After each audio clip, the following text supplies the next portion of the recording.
दोस्तों, आज की वीडियो शुरू करने से पहले मैं बता दूं कि इस मूवी को पूरा देखना, क्योंकि इस मूवी में एक सरफिरा क्रिमिनल एक प्राइम मिनिस्टर को इस तरह मजबूर कर देता है कि उसे सुअर के साथ सेक्स करना पड़ता है। तो चलिए वीडियो शुरू करते हैं। तो आज का इस मूवी का नाम है द नेशनल एंथम और ये मूवी की शुरुआत एक ब्रिटिश प्राइम मिनिस्टर से होता है, जिसे आधी रात को एक फोन आता है और उसका जिंदगी हमेशा के लिए बदल जाता है। और फिर प्राइम मिनिस्टर तुरंत तैयार होता है और एक मीटिंग में जाता है, जहां पर एक जवान लेडी को टीवी स्क्रीन पर दिखाया जाता है, जिसके सिर पर बहुत ज़्यादा चोट थी। किसी को समझ में नहीं आ रहा था कि ये चल क्या रहा। इतने में कैमरे के पीछे किसी को छोड़ देने के लिए रोने लगती है। फिर उस आदमी ने उस लड़की को कैमरे में देखते हुए कुछ पढ़ने को कहा, जो कि वह लड़की पढ़ने लगी। उस लड़की ने अपने आप को प्रिंसेस सुजाता बताया, जो कि ब्रिटेन की डेचेस है। उसने बताया कि उसका जिंदगी सिर्फ प्राइम मिनिस्टर कालो बचा सकता है और अगर उस आदमी का काम पूरा नहीं हुआ तो वो प्रिंसेस को दोपहर 4 बजे मार डालेगा। और फिर हम देखते हैं कि प्राइम मिनिस्टर के लिए काम करने वाले एक बूढ़े आदमी ने बताया कि वह लड़की सच बोल रही है, वह सच में प्रिंसेस है। एक शादी के सेमिनार से घर जाते हुए किडनैप कर लिया गया था और उसके दोनों सिक्योरिटी गार्ड भी अभी भी बेहोश। कालो पूछता है कि उस आदमी को इसके बदले क्या चाहिए, तो प्रिंसेस को किडनैप किया गया है, जिस पर उस बूढ़ा आदमी ने बताया कि उसके मांग प्रिंसेस आगे वीडियो में बताएगी और उसे बचाना पूरी तरह से प्राइम मिनिस्टर के ऊपर है। फिर हम देखते हैं कि वीडियो आगे बढ़ता है और प्रिंसेस बताती है कि किडनैपर का बस दोपहर 4 बजे प्राइम मिनिस्टर को लाइव टेलीविजन पर इंटीमेट यानी सेक्स करना होगा। और प्रिंसेस खुद बताते बताते रोने लगती है और कालो ये बात सुनकर शॉक हो जाता है। कालो को लगता है कि यह उसके साथ कोई मजाक कर रहा है, लेकिन वहां पर खड़ा लोगों ने बताया कि यह सच है और उनके पास कुछ करने का टाइम भी नहीं है। फिर कालो ने उन्हें बताया कि ऐसा कुछ नहीं होगा और उन्हें भी कुछ नहीं होगा। वो एक एक करके सभी के तरफ देखने लगा। उन्होंने बताया कि इस वीडियो का ईमेल एड्रेस या आईपी एड्रेस कोई जानकारी नहीं है, जिससे कि वह किडनैपर से बातें कर सके। फिर कालो गुस्से में खड़ा होता है और सबको प्रिंसेस को खोजने के लिए कहता है, लेकिन ये बात बिना पब्लिक को बताए हुए, और ये बात इस कमरे से बाहर नहीं जाना चाहिए। लेकिन प्राइम मिनिस्टर का किस्मत बहुत ही खराब था, जो कि यह वीडियो बिना आईपी एड्रेस का यूट्यूब पर अपलोड हो चुका था। हम देखते हैं कि यूट्यूब से सिर्फ 9 मिनट में ही वीडियो को डिलीट कर दिया गया था, लेकिन 9 मिनट के अंदर ही वीडियो को 50,000 लोगों देख चुके थे और अभी भी यह वीडियो ब्रिटिश शहरों में फैल रहा था।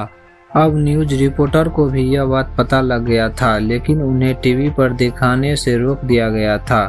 फिर कालो गहरे सांस लेते हुए पूछता है कि उन्हें कौन सा प्रोटोकॉल करना चाहिए, लेकिन ऐसा किसी के साथ कभी नहीं हुआ था, तो कोई नहीं जानता था कि आगे क्या किया जाए। फिर हम देखते हैं कि एक ब्रिटिश अफंडम में एक देख रहा था, लेकिन उसे समझ नहीं आ रहा था कि टीवी पर इस न्यूज को अभी तक क्यों नहीं दिखाया गया है। अब यह मूवी रिपोर्टर से भरे हुए कमरे में जाता है, जहां इस बात की बहस चल रही थी कि उन्हें गवर्नमेंट की बात मान लेनी चाहिए या नहीं। फिर एक रिपोर्टर ने कहा कि यह न्यूज अभी तक कोई चैनल नहीं दिखाया, और इतने में एक आदमी अंदर आकर बताया कि गवर्नमेंट का ऑर्डर खत्म हो गया है। रिपोर्टर के लीडर और गवर्नमेंट का दोस्त मार्टिन ने सबको अपने अपने काम दिए, लेकिन मलाइका नाम के लड़की को सिर्फ प्रिंसेस का वीडियो कवर करने के लिए कहा, जिससे नाराज होकर अपने फोन में कुछ जल्दी टाइप करने लगता। मार्टिन ने फिर प्राइम मिनिस्टर के ऑफिस में काम करने वाले अपने दोस्त को कॉल करके उससे खबर मांगी, लेकिन इतने में और एक वर्कर उसे रोक कर बताया कि वो कालो को बिना बताए एक मिशन शुरू कर रहे हैं। और दूसरी तरफ मिस्टर क्वार्टलेर की मुलाकात नोवेल से होता है, जो कि ब्लू फिल्म का आर्टिस्ट है और उसका काम इफेक्ट बनाना है। मिस्टर खालिद ने उससे पूछा क्या वो तीसरी ओर की शरीर पर प्राइम मिनिस्टर का चेहरा लाइव टीवी पर दिखा सकता है। जिस पर नोबेल ने कहा, यह तभी मुमकिन है जब कैमरा स्टिल सील हो, यानी उस कमरे का कैमरा स्टिल पोजीशन पे नहीं होना चाहिए बल्कि वो कैमरा हिलते डोलते रहना चाहिए। फिर खालिद ने उसे बताया कि किडनैपर का रूल के हिसाब से कमरे में बस एक ही कैमरा होगा जो कि अपने जगह पर रहेगा, जिसे सुनने के बाद नोवेल उस काम को करने के लिए मान जाता है। लेकिन जब क्वार्टेल उससे पूछता है कि क्या ये 2 बजे तक में हो जाएगा, तो नोवेल हंसने लगता है और कहते हैं कि बिल्कुल नामुमकिन है। पर क्वार्टेल ने सुनते ही नोवेल को धमकी देकर कहा उसके पास इसके अलावा कोई रास्ता नहीं है। और देश के दूसरे कोनों में प्रिंसेस के किडनैप का खबर सुनते ही लोगों टीवी पर चिपक कर बैठ गए थे और सभी लोग अपना अपना अंदाजा लगा रहे थे कि आखिर किडनैपर को असल में क्या चाहिए। यहाँ पर मलाइका पीएम के ऑफिस में एक काम करने वाले एक सेक्रेटरी को फोन करता है और कुछ मसालेदार न्यूज़ लेने की कोशिश करता है। बदले में वो ड्रिंक पर जाने के लिए तैयार थी, लेकिन सेक्रेटरी नहीं माने। तो फिर मलाइका बाथरूम में जाकर अपनी नंगी फोटो भेज दी और सेक्रेटरी को मलाइका में इंटरेस्ट आ गया। अब वो प्रिंसेस की वीडियो तेजी से फैलने लगा और कुछ ही मिनटों में मिलियंस व्यू आ गए थे और हर कोई इस मामले में अपना अपना राय दे रहा था। कालो की पत्नी ने भी इस न्यूज को देखी और देखते ही प्रिंसेस के ऑफिस आ गए और जहां पर कालो ने उसे दिलासा दिया कि वो प्रिंसेस को जल्द ही ढूंढ लेंगे और उसे अपने पालान के बारे में बताया। लेकिन उसकी पत्नी जानती थी कि कालो झूठ बोल रहा है और उसे याद दिलाया कि वो प्रिंसेस को लोग कितना ज्यादा चाहते हैं। वो बात करते करते रोने लगती है, जो कि उसे डर और शर्मिंदगी महसूस हो रही थी। पर कालो उसे समझाता है कि कुछ नहीं होगा और इतने में प्रिंसेस की माँ की कॉल आती है। लेकिन अब टेंशन कम हो गई थी जब एक स्टाफ आकर बताया कि वीडियो के एल्गोरिथम के अनुसार वह समझ गए हैं कि ये वीडियो कहां से डाला गया। और फिर बहुत बातों के बाद पीएम को पोस्ट कोड समझ में आ चुका था, जो कि 2010 में बंद हो चुके एक कैंपस का है। उन्होंने सैटेलाइट इमेज से भी देखा कि वीडियो पोस्ट होने के समय पर उस जगह का लाइट जल रही थी। फिर कालो ये बात सुनकर बहुत ज़्यादा खुश हो गया कि अब उन्हें गुनहगार मिल गया है। वो खुशी के मारे हंसने लगा और फिर सभी लोग बाहर आकर प्रिंसेस के रेस्क्यू ऑपरेशन के बारे में बातें कर रहे थे, जिसे सेक्रेटरी ने सुन लिया और वो जल्दी से मलाइका को ये बात बता दिया। मलाइका ने ये बात सुनकर एक प्लान बनाया कि इसके बदले सेक्रेटरी को एक और नंगा फोटो भेज दे, जो कि पहले से भी बेहतर थी। पीएम बैकअप के लिए अभी भी इफेक्ट का यूज कर रहा था, जिसके लिए फिलिन नाम का एक आदमी उसके जगह लेने को आया और क्वालेट ने उसे कपड़े बदलने को कहा और फिलिन ने मजाक में पूछा उसका को स्टार सुअर कहाँ है।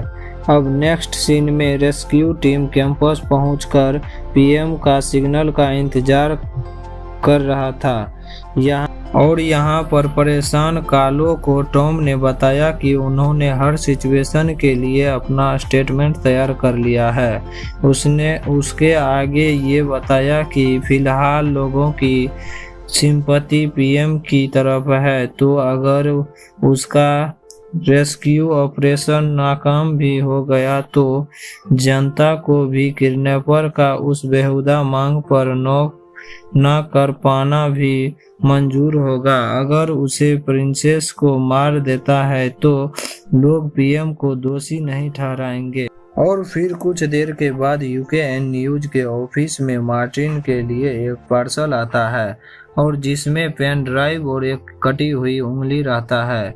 उसने जैसे ही पेन ड्राइव लगाई उसमें किडनैपर का वीडियो था और किडनैपर जान गया था कि गवर्नमेंट बेवकूफ़ बनाने की कोशिश कर रहा था और वीडियो के अंतिम में उसने प्रिंसेस की उंगली काट देती है, जो कि उस डिब्बे के अंदर था। मार्टिन ने इस न्यूज को तुरंत दिखाना शुरू कर दिया, जिससे कि पीएम और भी गुस्से में आ गए, जिससे कि वह अपने ही एक स्टाफ का गला दबाने लगा और इतना ही नहीं, वो तो उसे मार डालना चाहता था। फिर वो दोबारा वो अपना अगला प्लान सोचने लगा, जिससे टॉम ने बताया कि जनता की अब सोच बदल गई है। वो तो अब चाहता है कि किडनैपर की मांग पूरी करने के लिए प्रिंसेस को जल्दी वापस लाया जाए।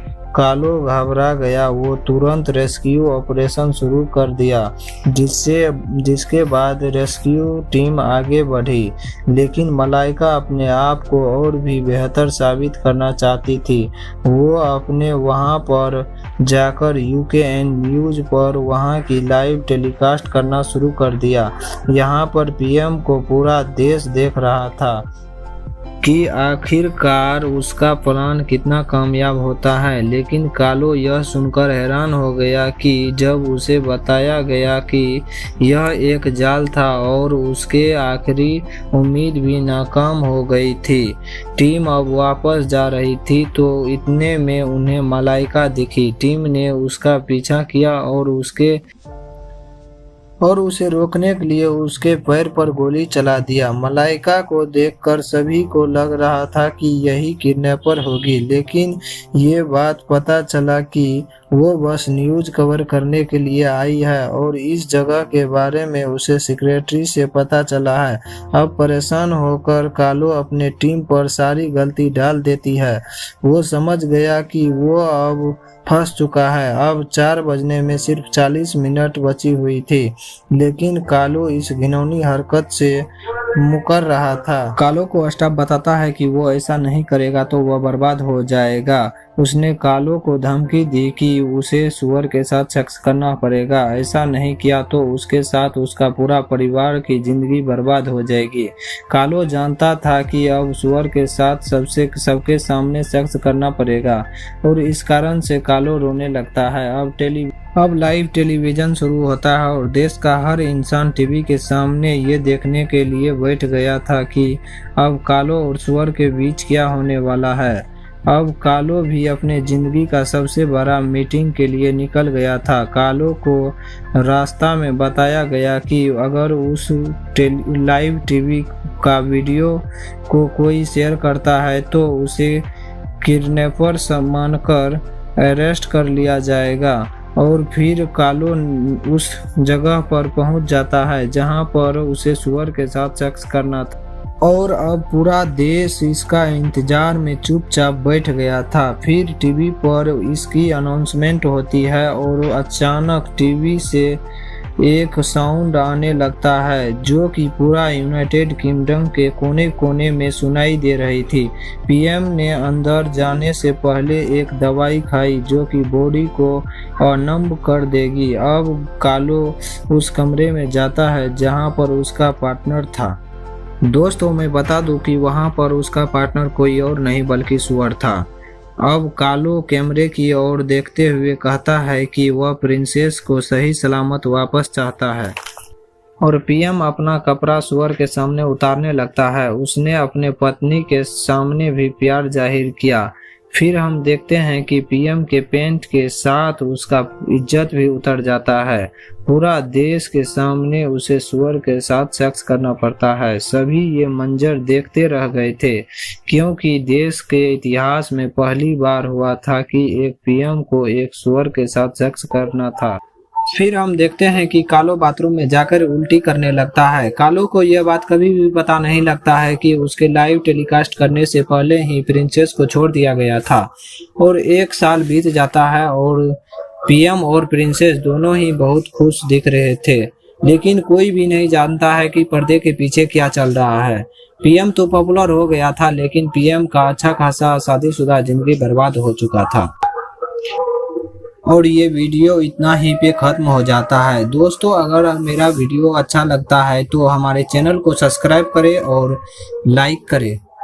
Thank you for the watching the video.